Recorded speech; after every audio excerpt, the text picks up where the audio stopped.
السلام علیکم ورحمۃ اللہ وبرکاتہ۔ جو ساتھی دور ہیں قریب آ جائیے۔ بسم اللہ الرحمن الرحیم، الحمد للہ رب العالمین، والصلاة والسلام علی رسولہ الکریم وعلی آلہ وصحبہ ومن سار علی نہجہ الی یوم الدین وسلم تسلیما کثیرا، اما بعد۔ سابقہ ملاقات میں ہم نے سورۃ الاعلیٰ کی تفسیر شروع کی تھی اور اس کا تقریباً آدھی کے قریب آیات لے لی تھی۔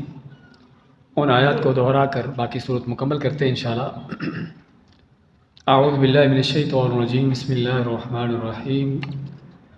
سبح اسم ربک الاعلی، سبح تسبیح بیان کرو، پاکیزگی بیان کرو، اور اسی میں ہم سبحان اللہ کہتے ہیں تسبیح بیان کرتے ہوئے۔ اور ہم نے ذکر کیا تھا کہ پاکیزگی بیان کرنے کا معنی کیا ہے کہ اللہ تعالیٰ کو ہر نقص عیب سے پاک اور مبرہ قرار دینا۔ سبح اسم، اپنے رب کے نام کا تسبیح بیان کرو، ربک اپنے رب کے نام کی، الاعلیٰ جو اونچا اعلیٰ رب ہے۔ اللہ تعالیٰ اپنے مقام میں بھی کائنات میں سب سے اعلیٰ ہے، اور اپنے مکان میں بھی، جگہ میں بھی سب سے اعلیٰ ہے۔ اور سب سے اعلیٰ جگہ کے لحاظ سے کیا ہے کہ اللہ تعالیٰ اپنے عرش پر ہے۔ قرآن کریم میں 7 جگہوں پر اللہ نے بیان فرمایا ہے کہ اللہ تعالیٰ اپنے عرش پر مستوی ہے، عرش پر بلند ہے۔ الذی خلق فسوی، جس اللہ نے پیدا کیا ہر چیز کو، فسوی، اور اس کو برابر طور پر بنایا، یعنی اس کو ٹھیک طور پر بنایا۔ والذی قدر فہدی، اور وہ ذات کہ جس نے تقدیر مقدر کی، فہدی، پس ہر چیز کو اس کی رہنمائی کی۔ ہر چیز کو پیدا کرتے ساتھ اس کی تقدیر لکھی، اور اس کو پیدا ہونے کے بعد اس کی رہنمائی کی کہ اس نے زندگی کیسے گزارنی ہے۔ انسان تو انسان، بلکہ حتیٰ کہ حیوان جانور کو بھی اس کی زندگی گزارنے کے انداز اس کو دیے، اور انسان کو اس سے بڑھ کر مزید صرف دنیا کی زندگی گزارنے نہیں، بلکہ اس کو آخرت کی زندگی کے حوالے سے بھی اس کی رہنمائی کی۔ والذی، اور وہ ذات، اخرج المرعی، جس نے نکالا، المرعی چراگاہیں، چارہ نکالا، فجعلہ غثاء احوا، پس جعلہ، بنا دیا اس کو، یعنی اس چارے کو جو سرسبز ہوتا ہے، لہلہاتا ہوتا ہے، کچھ عرصے کے بعد خشک ہو کے کیا ہوتا ہے، غثاء، خشک ہو جاتا ہے، احوا، اور خشک ہو کے سیاہ ہو جاتا ہے، جس میں تنبیہ ہے انسان کو بھی کہ تو بھی اپنی طاقتوں، قوتوں، اپنی صلاحیتوں پر گھمنڈ نہ کر۔ تیرے سامنے آئے دن کھیتیاں، چارہ، اس کا تو حشر دیکھتا کیا ہوتا ہے کہ کس طرح لہلہاتی کھیتیاں، سرسبز چارے جو ہیں وہ کچھ دنوں کے بعد کوڑا کرکٹ بن جاتے ہیں۔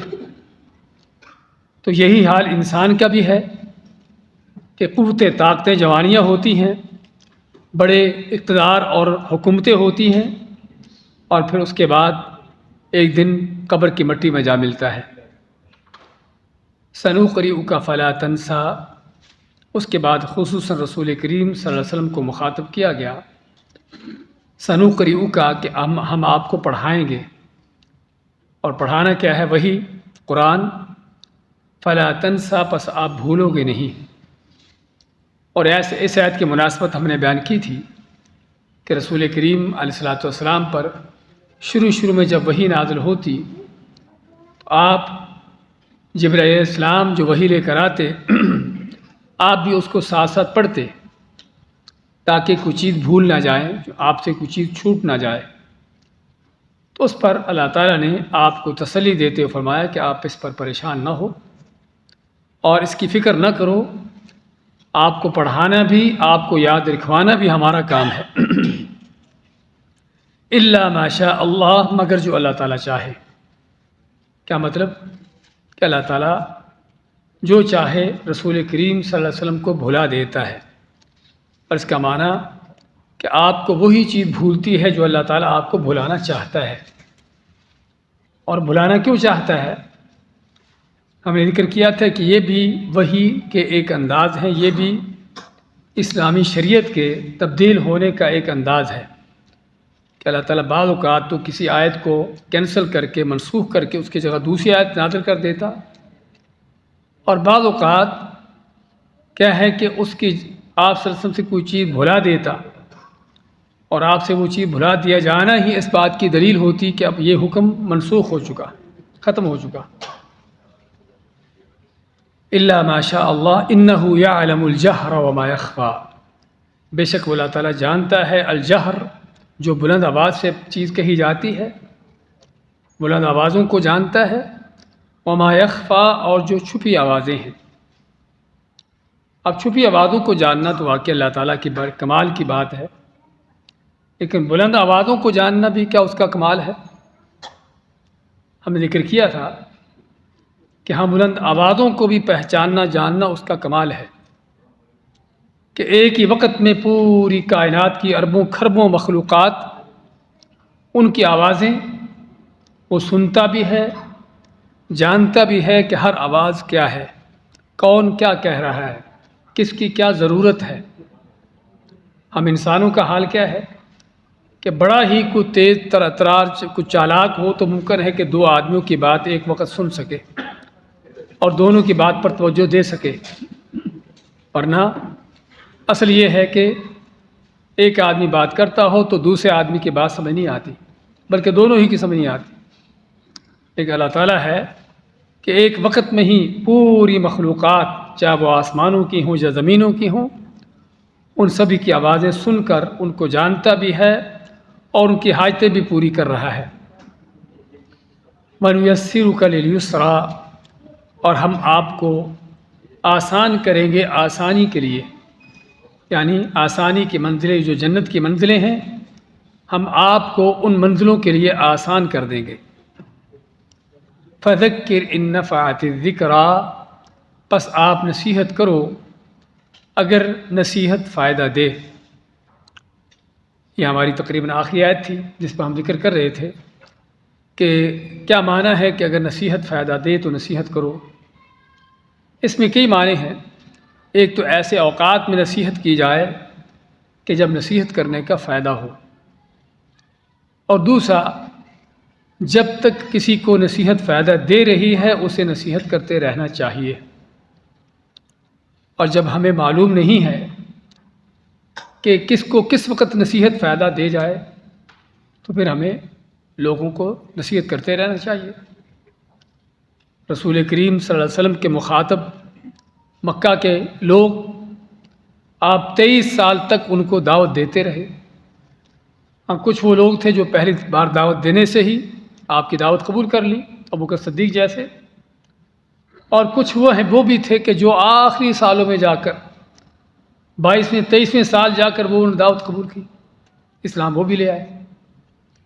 اس کا معنی کیا ہے کہ جب ہمیں علم نہیں ہے کہ کب کسی کے دل میں بات اتر جائے اور کب کوئی بات کو سمجھ لے تو پھر ہمیں لوگوں کو سمجھانا چاہیے، لوگوں کو وعظ و نصیحت کرتے رہنا چاہیے، ان سے مایوس نہیں ہونا چاہیے۔ سَيَذَّكَّرُ مَن يَخْشَىٰ، اس نصیحت کا فائدہ کیا ہے؟ اللہ فرماتا ہے کہ جو اللہ سے ڈرنے والا ہوگا وہ اس نصیحت کو سمجھ جائے گا۔ سَيَذَّكَّرُ، اس کو نصیحت کو پا لے گا، سمجھ جائے گا، مَن يَخْشَىٰ، جو اللہ سے ڈرنے والا ہوگا۔ کیا معنی؟ کہ جس کو آخرت کی فکر ہے، جس کو اللہ کے سامنے کھڑے ہونے کا اس کے سامنے منظر ہے، اس کو پتہ ہے کہ ایک دن اللہ کے سامنے پیش ہونا ہے، مرنے کے بعد ایک دن کھڑے ہونا ہے، اللہ کے سامنے حساب کتاب دینا ہے، ہاں واقعی ہی وہ قرآن و سنت کو اس پر کان دھرے گا، اس کو سنے گا اور اس سے نصیحت حاصل کرنے کی کوشش کرے گا۔ اور یہ بڑی معنی خیز آیتیں ہیں کہ جس میں اللہ نے بیان کر دیا کہ کون ہے کہ جو قرآن و سنت کو سننا چاہتا ہے، اس پر کان دھرتا ہے، اس کو سمجھنے کی کوشش کرتا ہے اور اس سے نصیحت پاتا ہے۔ وَيَتَجَنَّبُهَا الْأَشْقَىٰ، اس کے بعد فرمایا کہ اس سے پہلو تہی کرے گا، اس کے کنارہ کشی کرے گا، اس سے دور رہے گا کون؟ الاشقی، جو بڑا بدبخت ہوگا۔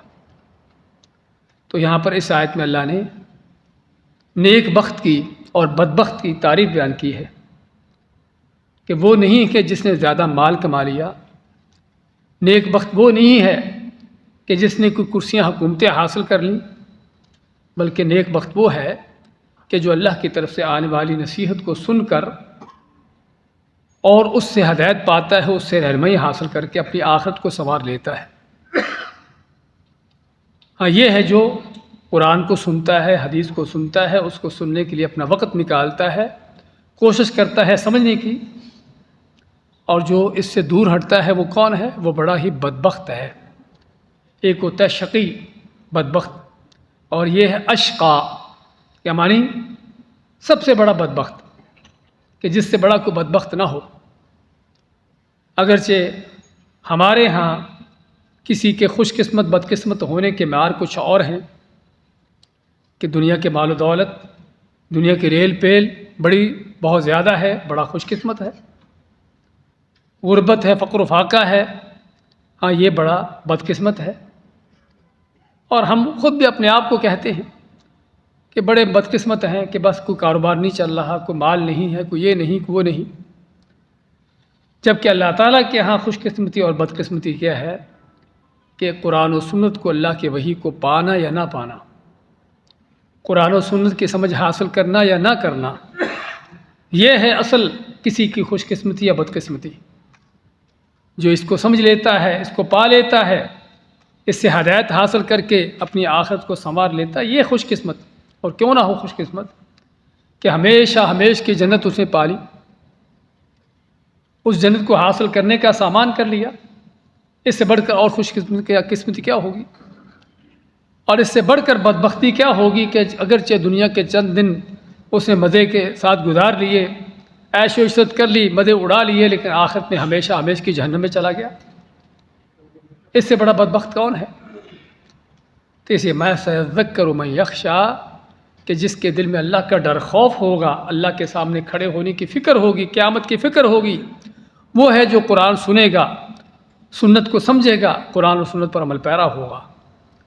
وَيَتَجَنَّبُهَا الْأَشْقَى، یتجنب کے معنی کنارہ کشی کرنا، دور رہنا، دور ہٹنا، پیچھے رہنا، جو بڑا بدبخت ہوگا۔ تو ان آیتوں سے ہمیں اپنے آپ کو دیکھنا چاہیے کہ ہم کس رستے پر ہیں، خوش قسمتوں میں ہیں، بدقسمتوں میں سے ہیں۔ اگر دل میں اللہ کے دین کو سیکھنے سمجھنے کی، اس پر عمل کرنے کی رغبت ہے، اس کی چاہت ہے، اور دل چاہتا ہے اس چیز کے لیے، تو اللہ تعالیٰ کے فضل سے یہ خوش قسمتی ہے۔ اور اگر اس سے دور ہیں، اس کی طرف آنے کو دل نہیں چاہتا، اور طرح طرح کے رکاوٹیں پیدا ہوتی ہیں، شیطان جو کھڑی کرتا ہے، تو پھر یہ بدبختی ہے کہ اس سے گریز کرے گا، اس سے دور رہے گا، جو بڑا ہی بدبخت ہوگا۔ ہاں، اس کی بدبختی کیا ہے؟ آگے اللہ تعالیٰ اس کی بدبختی بیان کرتا ہے، وہ کیا ہے؟ الذی یصلی النار الکبریٰ، الذی وہ شخص، یصلی جو داخل ہوگا، النار الکبریٰ بہت بڑی آگ میں۔ اب جب رب العالمین اللہ تعالیٰ جس آگ کو بہت بڑی آگ کہہ رہا ہے، وہ آگ کتنی بڑی ہوگی؟ اللہ تعالیٰ کسی چیز کو اگر بڑا کہتا ہے تو واقعی بہت بڑی ہوگی، کیونکہ بات کہنے والے کے اوپر ہوتی ہے کہ وہ کہنے والا کون ہے۔ ہاں، عام معمولی آدمی کسی چیز کو بڑا کہہ دے، ہاں بڑی ہوگی کہ اس کے لحاظ سے کہ رب کائنات جس چیز کو بڑی کہہ رہا ہے وہ کتنی بڑی ہوگی۔ اور واقعی جہنم کی آگ بہت بڑی ہے۔ ہم اس کے کچھ منظر پہلے پڑھ چکے ہیں۔ سورۃ القاریہ کی آخری آیت میں اللہ نے کیا فرمایا ہے؟ وما ادراک ما ہی نار حامیہ، کہ جس کا جس کے ترازو ہلکے ہو جائیں گے نیکی کے، اس کا ٹھکانہ کیا ہے؟ حاویہ ہے، گہری کھڈ کھائی ہے۔ وہ کیا ہے؟ وہ دہکتی آگ ہے۔ تو پہلی بات تو جہنم بہت گہری ہے، اور ہم نے ذکر کیا تھا وہاں پر کہ آپ صحابہ کے ساتھ بیٹھے ہوئے، کسی چیز کے گرنے کی آواز سنائی دی، تو آپ نے صحابہ سے پوچھا جانتے ہو کیا ہے، کیا آواز ہے؟ تو صحابہ نے پوچھا کہ اللہ اس کے رسول بہتر جانتے ہیں۔ تو آپ فرمائے کہ یہ وہ پتھر ہے کہ جو 70 سال پہلے جہنم کے کنارے سے گرایا گیا تھا آج اس کی تہ تک پہنچا ہے۔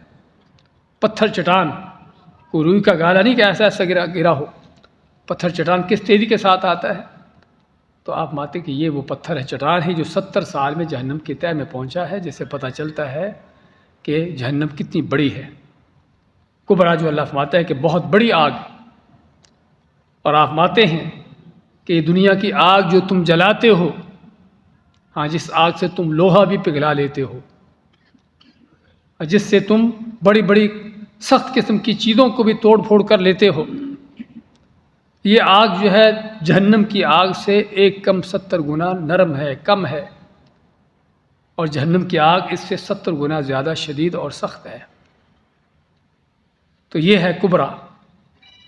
تو جو داخل ہوگا النار الکبرا، بہت بڑی آگ میں، جو اس قدر بڑی جہنم کی گہرائی بھی، اس قدر شدید سخت بھی، اور جو ان کے اوپر نیچے دائیں بائیں ہر طرف ہوگی، تو یہ اس بڑی آگ میں داخل ہوگا۔ یہ ہے اس کی بدبختی۔ ہم تو دنیا کی بدبختی یہ جانتے ہیں کہ کسی کے پاس مال تھوڑا ہے، کسی کے پاس کھانے کو تھوڑا ہے، کم ہے، کوئی غریب نظر آتا ہے، ہم کو سمجھتے ہیں کہ بڑا بدقسمت ہے۔ اصل بدقسمتی یہ ہے، اچھا اس آگ میں اتنی شدید آگ ہے تو پھر تو آدمی فوراً مر جائے گا۔ ہاں دنیا کی آگ میں جتنی آگ زیادہ تیز ہوتی ہے، آدمی کو اس میں ڈالا جائے چند لمحات کے اندر جل کے خاک ہو جاتا ہے۔ تو جہنم کی آگ اگر اتنی زیادہ شدید ہے، اتنی سخت ہے، تو اس میں تو ایک لمحے کے اندر آدمی جل کے ختم ہو جائے گا؟ نہیں، اللہ فرماتا ہے ثم لا يموت فيها ولا يحيا۔ جہنم کا اصل عذاب یہ ہے کہ نہ وہ اس میں مرے گا نہ اس میں زندہ رہے گا، یعنی موت کی تمنا کرے گا لیکن موت آئے گی نہیں، بلکہ موت کو جب جنت والے جنت میں اور جہنم والے سبھی جہنم میں جا چکے ہوں گے تو آپ فرماتے کہ موت کو جنت اور جہنم کے درمیان لایا جائے گا ایک بکرے مینڈے کی شکل میں، اور سبھی کو کہا جائے گا کہ اس کو دیکھو۔ سبھی دیکھیں گے اور پہچانیں گے کہ یہ موت ہے، تو ان سبھی کے سامنے اس موت کو ذبح کیا جائے گا اور کہا جائے گا یا اہل الجنت خلود لا موت، اے جنت والو ہمیشہ زندہ رہنا ہے، کبھی موت نہ آئے گی، ہمیشہ جنت کی نعمتیں پاتے ہی رہنا ہے، بڑھتی جائیں گی، کبھی چھوٹیں گی نہیں، نہ کبھی موت آئے گی۔ وَيَا أَهْلَ النَّارِ خُلُودٌ لَا مَوْتٌ، اور اے جہنم والو تم کو بھی ہمیشہ جہنم میں رہنا ہے، یہ جہنم کا عذاب ہمیشہ ہوتا ہی چلا جائے گا، کبھی ختم نہ ہوگا، کبھی نہ موت آئے گی، نہ جہنم ختم ہوگی نہ کبھی موت آئے گی۔ دنیا کے اندر کیا ہوتا ہے، آدمی کسی شدید قسم کی تکلیف میں اذیت میں ڈال دیا جائے، کسی ظالم کے ہاتھ چڑھ جائے، اس کو سخت اذیتیں دے، کتنی اذیتیں دے گا؟ ہاں اتنا کہ حتیٰ کہ مر جائے، یعنی آخر اس کا کسی نہ کسی وقت جو ہے اس کا خاتمہ ہو جاتا ہے، کتنی بھی اذیتیں تکلیفیں کیوں نہ دے رہے۔ سابقہ زمانوں میں سولی چڑھاتے تھے۔ سولی چڑھانے کا معنی کیا ہوتا تھا کہ زندہ آدمی کو اس کے ہاتھ پاؤں کے ساتھ کیل لگا کر لکڑیوں کے ساتھ اس کو اس طرح لٹکا دیا جاتا تھا زندہ حالت میں۔ اب وہ بھی ایک دن، آدھا دن، بلکہ چند گھنٹوں کے اندر تڑپتا، اس کے بعد مر جاتا۔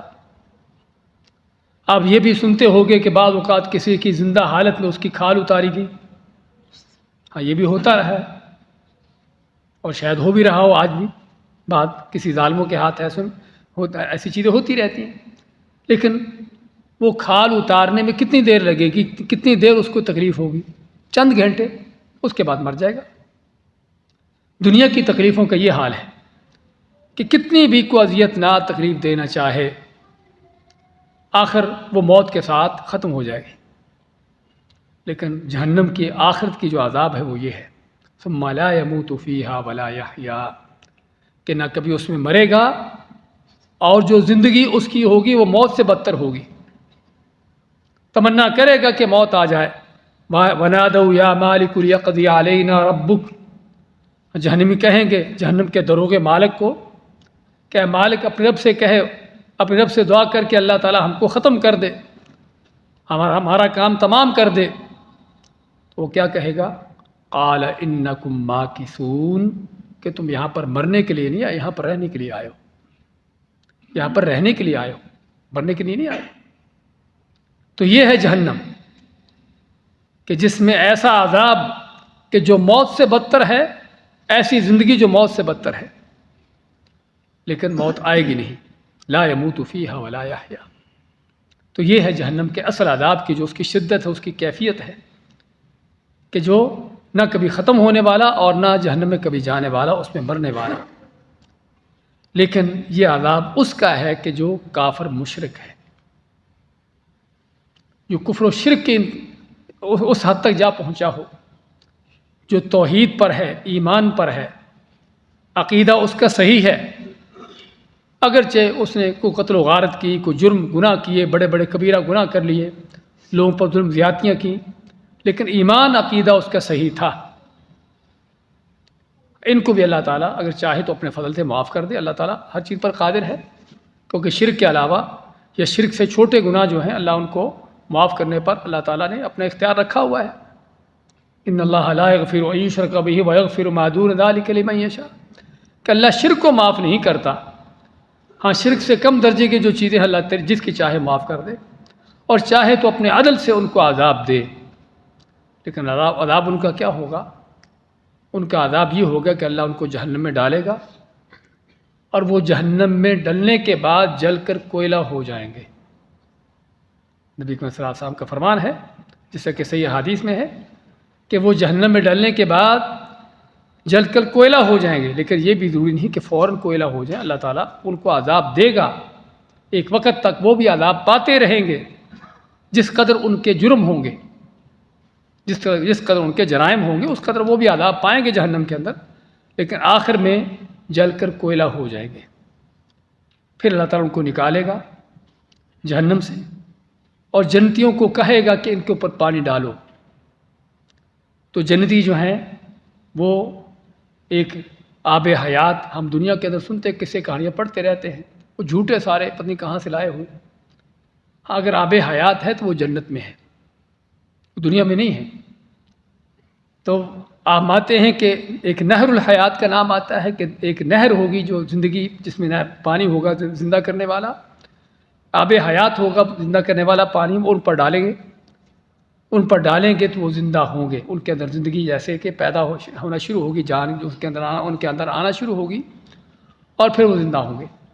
تو یہ کون ہیں کہ جو اصل مسلمان تھے، مومن تھے، توحید تھی ان کے ہاں، ایمان تھا، لیکن جو مشرک ہے، چاہے وہ ہندو، یہودی، کوئی عیسائی، سکھ ہو، یا کوئی کلمہ پڑھنے والا بھی مشرک کیوں نہ ہو، کیونکہ اللہ تعالیٰ کے ہاں کوئی فرق نہیں ہے کہ ابو جہل اگر غیر اللہ کی عبادت کرتا ہے تو وہ کافر، وہ جہنم میں، اور کوئی مسلمان کہلانے والا غیر اللہ کی پوجا کرتا رہے تو وہ جنت میں۔ اللہ کے ہاں کوئی اس طرح کے ظالمانہ فیصلے نہیں ہوتے کہ کام دونوں کا ایک ہو، ایک جنت میں جائے، ایک جہنم میں جائے، عجیب بات ہے۔ تو اس لیے جو شرک کرنے والے مشرک ہیں، ان کے لیے ان کا یہ انجام ہے کہ جو ہمیشہ جہنم میں ہوں گے، کہ جن کے اوپر جنت اللہ نے حرام کر دی ہے۔ قد حرم اللہ علیہ الجنہ، اللہ نے جنت اس پر حرام کر دی ہے، اور جب اللہ نے اگر ہم پر کوئی چیز حرام کی ہے، ہمیں کرنے کی اجازت نہیں، تو اللہ تعالیٰ خود حرام کے کام کرے گا، نعوذ باللہ۔ تو اس لیے ہمیں شرک کو پہچاننے کی، شرک سے بچنے کی ضرورت ہے۔ تو بات کر رہے تھے کہ یہ سزا جس کے یعنی کہ نہ کبھی اس کو موت آئے گی، نہ وہ زندہ رہے گا، یا جہنم کے اندر ایسی اس کی زندگی کہ جو موت سے بدتر ہے، یہ اس کی ہے جو مشرک ہے، کافر ہے۔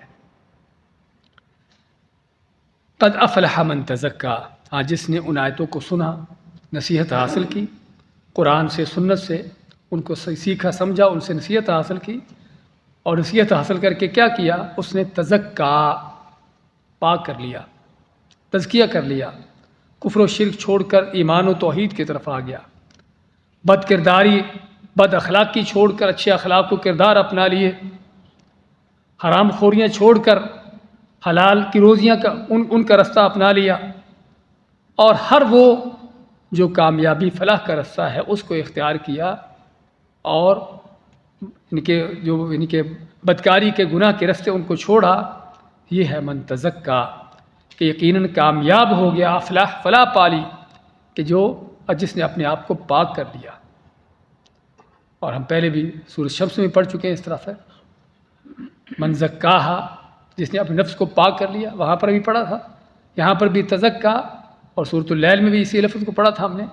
یہ بار بار ہمیں تنبیہ ہو رہی ہے کہ ضرورت ہے انسان کو اپنا تزکیہ کرنے کی، اپنے آپ کو پاک کرنے کی۔ تو یقیناً وہ کامیاب ہو گئے جو پاک ہے، نفس اس کا پاک ہے، دل اس کا پاک ہے، اس کے اعمال پاک ہیں، اس کی باتیں پاک ہیں، کیونکہ جنت کیا ہے؟ دار الطیبین، وہ طیبین کا گھر ہے، پاکیزہ لوگوں کا گھر ہے۔ اس میں وہی داخل ہوں گے جو طیب ہوں گے، جن کا عقیدہ طیب ہے، جن کی باتیں طیب ہیں، جن کے اعمال طیب ہیں، پاکیزہ ہیں۔ ہاں، یہ ہے وہ جنت والے۔ فرمایا قد افلح من تزکا، یقیناً کامیاب ہو گئے جس نے پاک کر لیا اپنے آپ کو، وذکر اسم ربہ فصلی، اور اپنے رب کا نام لیا، اپنے رب کا ذکر کیا، اور فصلی، پس نماز پڑھی۔ اس کے 2-3 معنی علماء نے کیے، وہ سبھی صحیح ہیں۔ ایک تو یہ ہے کہ اس نے اپنے رب کا ذکر کیا اور اپنے رب کا ذکر کرتے ہوئے نماز پڑھی، تو کہ نماز ہی اللہ کا سب سے اہم ترین ذکر ہے۔ موسیٰ علیہ السلام کو اللہ تعالیٰ کیا فرماتا ہے؟ اقم الصلاۃ لذکری، کہ میرا ذکر کرنا ہے تو کیا کرو؟ نماز پڑھو۔ تو نماز حقیقت میں اللہ تعالیٰ کا ذکر کا وہ انداز ہے کہ جو کسی اور شکل میں نہیں ہے، عملی طور پر بھی، دلی طور پر بھی، زبانی طور پر بھی، قولی، عملی، فعلی، ہر لحاظ سے۔ تو اس لیے اس کا معنی ایک یہ کیا گیا ہے کہ اپنے رب کا ذکر کرتے ہوئے نماز پڑھی۔ دوسرا بات علماء نے یہ کیا ہے، وذکر اسم ربہ فصلی، اپنے رب کا نام لیا پس نماز پڑھی۔ کیا معنی؟ کہ عید کی نماز پڑھی اور قربانی کی، اپنے رب کا نام لیا جانور پر ذبح کرتے ہوئے، فصلی، اور عید کی نماز پڑھی۔ یہ معنی بھی ہم کہیں گے صحیح ہے، لیکن اگرچہ خاص ایک معنی آ جاتا ہے صرف، اور قرآن کو اصل یہ ہے کہ اس کو وسیع سے وسیع معنی دیا جائے، جتنا معنی زیادہ ہو سکتا ہے اتنا دینے کی کوشش کی جائے۔ تو کوئی شک نہیں کہ عید کی نماز بھی اتنی آ جاتی ہے کہ جانور کو ذبح کرتے ہوئے اللہ کا نام لینا اور نماز پڑھنا، یہ بھی اس میں آ جاتا ہے، لیکن اس کا معنی اس سے زیادہ وسیع ہے کہ اللہ کا نام لیا اور نماز پڑھی، اللہ کو یاد کرتے ہوئے نماز پڑھی۔ تو کوئی شک نہیں کہ نماز کا عمل جو ہے وہ سب سے اہم ترین عمل ہے۔ اس کے بعد اللہ تعالیٰ دنیا آخرت کے حقیقتوں کو ذکر کرتا ہے کہ تم کیا ترجیح دیتے ہو اور اصل کیا کرنے والا کام ہے۔ بل تؤثرون الحیات الدنیا، بلکہ تؤثرون، ایثار کیا ہوتا ہے؟ ترجیح دینا کسی چیز کو مقدم کرنا، اس کو آگے رکھنا، کہ تم ترجیح دیتے ہو، آگے رکھتے ہو کس چیز کو؟ الحیات الدنیا، دنیا کی زندگی کو۔ ہاں، یہ وہ ترجیح ہمارے سامنے ہے۔ سبھی کی دوڑ کس کے لیے ہے؟ سوچے فکر کس کے لیے ہے؟ اٹھنا بیٹھنا جاگنا سونا ہر چیز کس کے لیے ہے؟ بچہ ہو، بڑا ہو، مرد ہو، عورت ہو، سبھی، ہر ایک کس لیے؟ کہ دنیا کو ترجیح دی ہوئی ہے۔ دنیا کو ترجیح دی تبھی تو اس لیے کہ اس کے دوڑے ہیں، اس کی محنتیں کوششیں ہیں، اور دین کا حال سبھی کے سامنے ہے، اپنا بھی دوسروں کا بھی۔ تو فرماتا اللہ تعالیٰ بل تؤثرون الحیات الدنیا، بلکہ تم دنیا کی زندگی کو ترجیح دیتے ہو، والآخرۃ خیر وابقیٰ، حالانکہ آخرت جو ہے وہ بہتر بھی ہے، خیر بھی ہے دنیا سے، اور ابقیٰ، اور باقی بھی رہنے والی ہے، دنیا سے بہت زیادہ باقی رہنے والی ہے۔ کہ آخرت جو ہے وہ دنیا سے بہت بہتر ہے۔ کتنی بہتر ہے؟ کہ لموضع صوت احدکم فی الجنہ خیر من الدنیا وما فیہا، اتنی بہتر ہے کہ آپ فرماتے ہیں کہ تمہارے کسی کے جنت میں چھڑی رکھنے کی جو جگہ ہے، یہ جنت کی صرف اتنی سی جگہ جس میں چھڑی رکھی جا سکتی ہو، خیر من الدنیا وما فیہا، وہ دنیا اور دنیا کے اندر جو کچھ ہے اس سے بہتر ہے، چھڑی رکھنے کی جگہ جنت کی۔ حالانکہ جنت کی جگہ اتنی نہیں ہے۔ جنت کیا ہے؟ ارضها السماوات والارض، کہ جس کی وسعت آسمان و زمین جیسی ہیں، ایک بلکہ سب سے جو آخری جنتی ہوگا، سب سے کم درجے کا جو جنتی ہوگا، جس کی جنت سب سے تھوڑی ہوگی، دوسرے الفاظ میں کہیے، اللہ تعالیٰ اس کو تمنائیں کرنے کی اجازت دے گا کہ تمنا کرے گا، تمنا جو مانگنا چاہے مانگے، جو دل میں چیز آئے مانگے، حتیٰ کہ جب اس کی تمنائیں ختم ہو جائیں گی تو اللہ خود اس کو یاد دلائے گا کہ جنت میں یہ بھی کچھ ہے، یہ بھی کچھ ہے۔ اللہ اس کو یاد دلائے گا کہ وہ بھی اس کو دے دے۔ جب اس کی تمنائیں بھی ختم ہو جائیں گی، اللہ کی یاد دلانے کے بعد بھی اس کی ساری جو مانگنا چاہے گا ہر چیز مانگ لے گا، اللہ فرمائے گا کہ تیرے لیے یہ کچھ جو تم نے مانگا اور اس لیے اس سے 10 گنا اور زیادہ۔ اور ایک روایت کے اندر آتا ہے کہ تیرے یہ کچھ جو تم نے مانگا اور دنیا میں کسی جو بڑے بادشاہ کی سلطنت تھی اس سے 10 گنا زیادہ، دنیا میں کسی بڑے بادشاہ کی جو سلطنت تھی اس سے 10 گنا زیادہ، یا دنیا سے 10 گنا زیادہ بعض روایتوں کے اندر آتا ہے۔ تو یہ ہے جنت جو سب سے آخری کم درجے کی جنتی کی جنت ہے۔ اعلیٰ درجوں والوں کی کیا جنتیں ہوں گی؟ تو یہ ہے خیرن، جو بہت بہتر ہے، بہتری اس کی ہر لحاظ سے، اور ابقا باقی رہنے والی ہے، کبھی نہ ختم ہونے والی۔ اس لیے آپ فرماتے ہیں صحیح مسلم کی حدیث میں کہ کبھی تم نے دنیا آخرت کا موازنہ کرنا ہو، دیکھنا ہو کہ دنیا کیا ہے اور آخرت کتنی ہے اس کے مقابلے میں، فَلْيَجْعَلْ أَحَدَكُمْ إِصْبَعَهُ فِي الْيَمِّ، کہ اپنی انگلی کو گہرے پانی میں ڈبو، سمندر میں ڈبو، اور دیکھو کہ انگلی کے ساتھ کیا آیا ہے اور باقی کیا رہا ہے۔ جو انگلی کے ساتھ ایک آدھے قطرے سے بھی کچھ کم حصہ جو انگلی کے ساتھ آ گیا، یہ دنیا ہے، اور جو بھرا سمندر ہے یہ ہے جو آخرت ہے، یہ ہے خیر و ابقا۔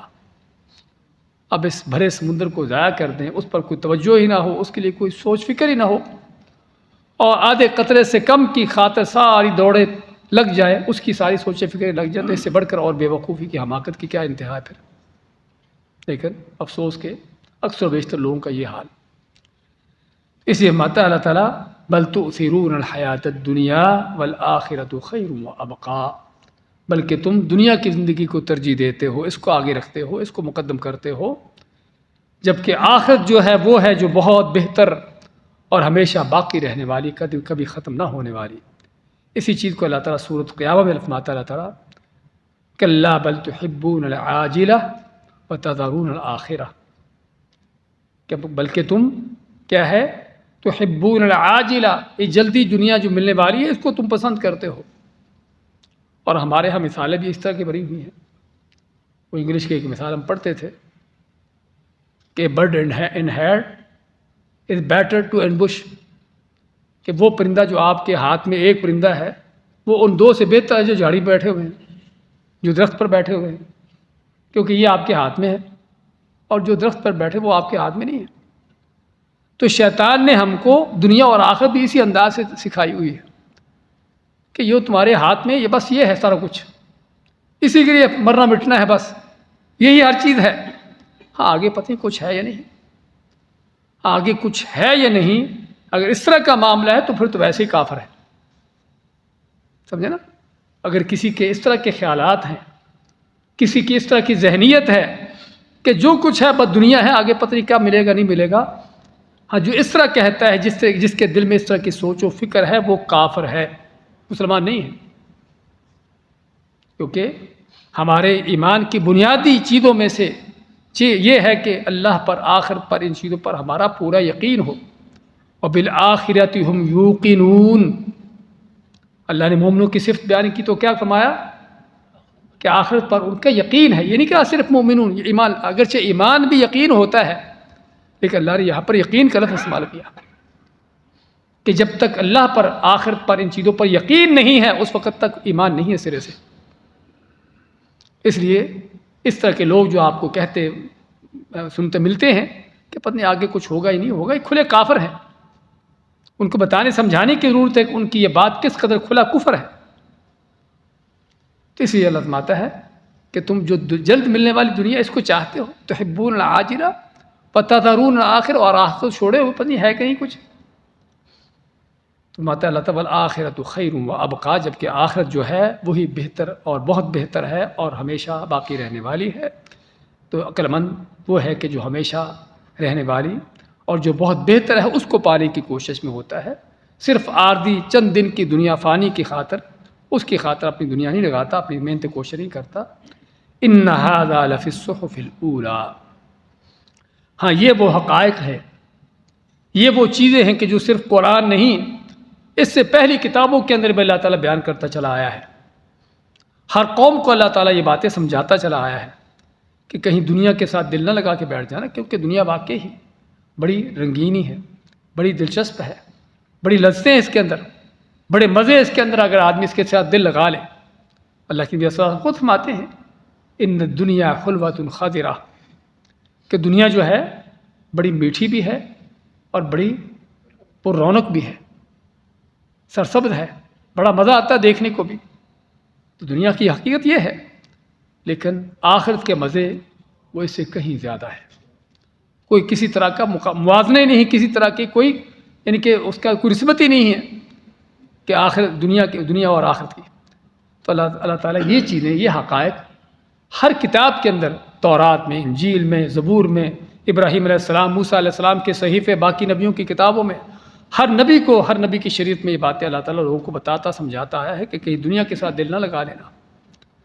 ان ھذا لفی الصحف الاولی، بے شک یہ حقیقتیں جو تم کو ہم نے ذکر کی ہے، بیان کی ہیں، یہ ساری ہم پہلے صحیفوں میں بھی ذکر کرتے چلے آئے ہیں، پہلے بھی تھی۔